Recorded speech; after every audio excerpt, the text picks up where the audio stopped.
ஸ்ரீரங்கம் அரங்கநாத சுவாமி கோவில் சித்திரை தேர் திருவிழாவை முன்னிட்டு 8ஆம் திருநாளில் ஸ்ரீ நம்பெருமாள் தங்க குதிரை வாகனத்தில் எழுந்தருளி வையாளி கண்டருளினார். வையாளி கண்டருளிய நம்பெருமாளை ஆயிரக்கணக்கான பக்தர்கள் கோவிந்தா கோவிந்தா என முழக்கமிட்டு பக்தி பரவசத்துடன் தரிசனம் செய்தனர்.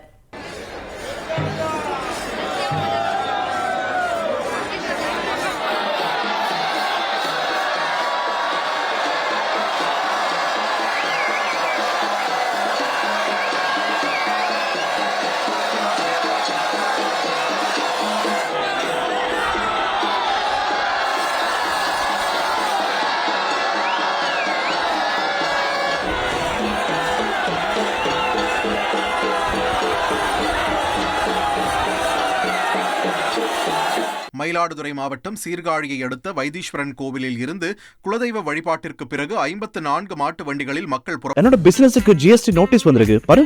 உடனே ஜிஎஸ்டி எக்ஸ்பர்ட் பேசு. உடனே எப்படி கிடைக்கும்? பாஸ் வாலா பி தி பாஸ். காட்சி பொதுமக்களின் கவனத்தை ஈர்த்தது.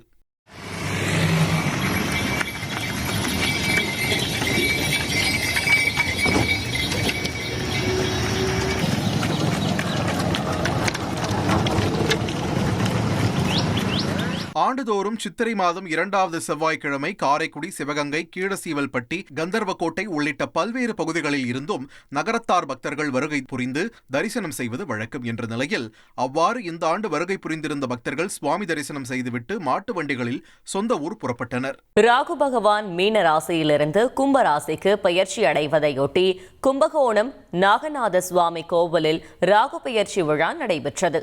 இதையொட்டி 12 ராசிக்காரர்கள் நலம் பெற வேண்டி முதல் காலையாக பூஜைகள் தொடங்கின. இதில் 10க்கும் மேற்பட்ட சிவாச்சாரியார்கள் மந்திரங்கள் முழங்க பூஜைகள் நடைபெற்ற நிலையில் ராகு பயிற்சிக்கான முன்னேற்பாட்டு பணிகள் தீவிரமாக நடைபெற்று வருகின்றன.